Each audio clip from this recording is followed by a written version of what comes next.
Assalamu alaikum pre-9th class. How are you? I hope you all are fine at home. I am going to teach you lecture number 7 of chapter number 1, and lecture number 7 is all about the Muslim scientists.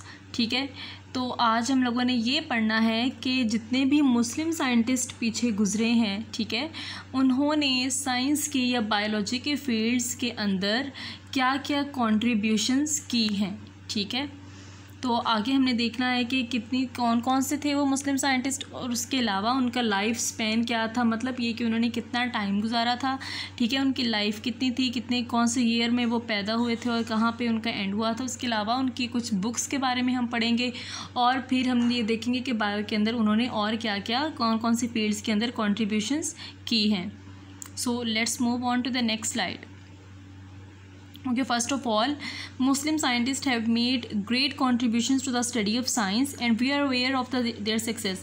अब उन्होंने कहा है कि science में जितनी भी study हुई है, ठीक है, उसके अंदर मुस्लिम साइंटिस्ट ने बहुत ज़्यादा कॉन्ट्रीब्यूशंस की हैं, और इसके अलावा बहुत सारी ऐसी चीज़ें हैं जिनके मुस्लिम साइंटिस्ट पायनियर थे. पायनियर मतलब उन्होंने बहुत सारी चीज़ों की इब्तिदा उन्होंने की थी, बहुत सारी चीज़ों के लिए फ़र्स्ट स्टेप उन्होंने लिया था. ठीक है, here we will summarize the contributions of great Muslim scientist. Okay, सबसे पहले जिस साइंटिस्ट की हमने बात करनी है, he was Jabir bin Hayyan. ठीक है, आप लोगों को ये पता होगा कि बहुत फेमस है ये जाबर बिन हयान. ठीक है, आप लोगों ने केमिस्ट्री में भी इसके बारे में पढ़ा होगा. जाबर बिन हयान का जो लाइफ स्पैन था वो 721 to 815 AD था. AD क्या होता है बेटा? After decade. समझ आ गई मेरी बात की? ठीक है, तो अब उन्होंने क्या किया था और वो कहाँ पैदा हुए थे, हमने ये देखना है. तो first of all he was born in Iran and practised medicine in Iraq. ठीक है, ईरान में वो पैदा हुए थे और फिर उन्होंने मेडिसिन के फील्ड को उन्होंने उसके अंदर बहुत सारा काम किया था. ठीक है, और फिर ईरान में पैदा होने के बाद जब वो इस काबिल हो गए कि वो अपनी फील्ड को स्टडी कर सकें, तो उन्होंने इराक के अंदर जाके मेडिसिन की बहुत ज़्यादा प्रैक्टिस की थी. उस वक्त मेडिसिन को हम लोग तिब का शोबा कहते थे. ठीक है, तो उसके अंदर उन्होंने क्या किया, उन्होंने सारी इसको स्टडी किया. ठीक है, कि किस तरह से ट्रीटमेंट्स किए जाते हैं, सर्जरीज़ के बारे में उस वक्त भी होती थी. ठीक है, तो ये सारी चीज़ें उन्होंने इराक में स्टडी की थी मेडिसिन की फील्ड को. ठीक है, he introduced experimental investigation in chemistry and also wrote a number of books on plants and animals. अब उन्होंने क्या किया था, सबसे पहले उन्होंने क्या किया, he introduced experimental investigation in chemistry. अब बेटा देखें, जो केमिस्ट्री है जब आप लोग पढ़ते हैं, ठीक है, तो आप लोगों को कुछ चीज़ें ऐसी होती हैं ना कि जिसके लिए होता है कि उनके तजुर्बा करना बहुत ज़रूरी है, आपको एक्सपेरिमेंट करना बहुत ज़रूरी होता है. ठीक है, आप उसकी सिर्फ थ्योरेटिकल अप्रोच नहीं बल्कि एक्सपेरिमेंटल अप्रोच को भी जानना चाहते हैं. सिर्फ आप उसकी थ्योरी पढ़ने से आपको कुछ चीज़ें समझ नहीं आती जब तक आप उसको हाथ से खुद करके ना देखें या एक्सपेरिमेंट्स ना उसके करके देखें.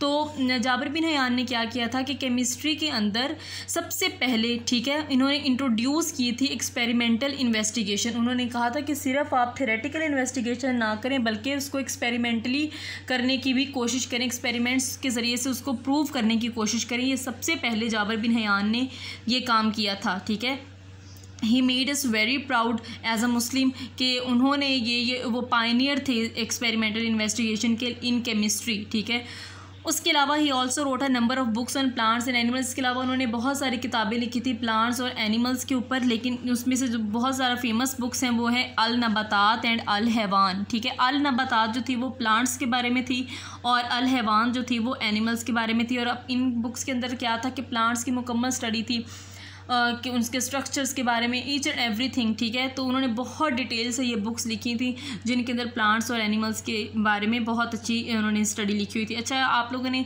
इन बुक्स के नाम बड़ी अच्छी तरह से याद करने हैं, अल नबातात एंड अल हैवान. ठीक है, ओके, तो नेक्स्ट जो हमारे पास मुस्लिम साइंटिस्ट है वो है अब्दुल मलिक अस्माई. ठीक है, तो 740 to 828 आफ्टर डिकेड इनका लाइफ स्पैन था.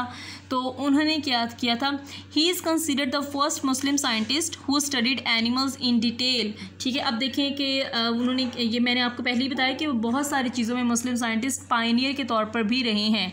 ठीक है, जैसे कि यहाँ पे लिखा हुआ है कि वो पहले मुसलमान साइंसदान थे जिन्होंने जानवरों के मुतल्लिक स्टडी की थी, और वो भी बहुत तफसीलन.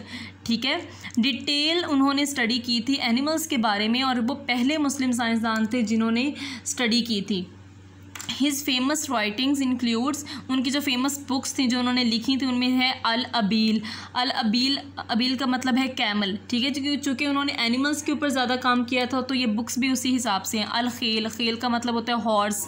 अल वहूश, वहूश का मतलब होता है एनिमल, ठीक है। एंड खलकल इंसान और खलकल इंसान, ये उनकी ये 3-4 बुक्स हैं, ठीक है। आपने बुक्स के नेम्स अच्छी तरह से याद करने, क्योंकि बेटा ये MCQs के अंदर आ जाते हैं, ठीक है, तो आप लोगों ने इसको अच्छी तरह से देखना है। नेक्स्ट जो हमारे पास साइंटिस्ट हैं, मुस्लिम साइंटिस्ट वो है अबू अली सीना, ठीक है। ये अपने दौर के बहुत फेमस साइंटिस्ट थे। 980 to 1037 AD, आफ्टर डिकेड उनका लाइफ स्पैन था। He is honoured as the founder of medicine and called Avicenna in the West. अब मगरिब में उनको एविसिना के नाम से जाना जाता है, ठीक है। और बुनियाद रखी थी उन्होंने मेडिसिन की, ठीक है, फाउंडर ऑफ मेडिसिन। वेस्ट के अंदर स्पेशली उनको फाउंडर ऑफ मेडिसिन के तौर पर कहा जाता था। And he was a physician, वो फिजिशियन भी थे, फिलोसफर भी थे, एस्ट्रोनॉमर भी थे एंड पोइट भी थे, ठीक है। तो उनकी एक बुक है बहुत ज़्यादा फेमस, अल कानून फ़ी अल तिब, ठीक है, अल कानून फ़ी अल तिब, ये उसकी बुक का नाम था। Is known as the Canon of Medicine in the West. अब इनकी जो ये वाली बुक है ना, अल कानून फ़ी अल तिब, इसके अंदर मेडिसिन के बारे में इतना ज़्यादा नॉलेज था कि वेस्ट के अंदर, ठीक है, मगरिब में उनको कहा जाता था कि ये बुक कैनन ऑफ मेडिसिन है। कैनन बेटा किसको कहते हैं भला, हम कैनन किसको कहते हैं, जैसे कोई धमाका हो, ठीक है, तो इतना ज़्यादा वो कहते हैं कि जो गोला बारूद और इस तरह की चीज़ को वैसे हम लोग कैनन बोलते हैं, लेकिन इसमें ज़ख़ीरा था, इसका मतलब ये है, ठीक है, कि बहुत ज़्यादा उसके अंदर मेडिसिन के बारे में डिटेल नॉलेज था। अल कानून फ़ी अल तिब जो उनकी बुक थी, ठीक है। That was all about the Muslim scientist. आज बहुत शॉर्ट लेक्चर था आप लोगों ने, क्योंकि ये बुक्स के नाम याद करना थोड़ा सा मुश्किल है, तो आप लोगों ने ये बड़ी अच्छी तरह से याद करने, ये अक्सर MCQs के अंदर आ जाते हैं, ठीक है। I will see you in the next lecture. Till then take care of yourself. अल्लाह हाफिज़।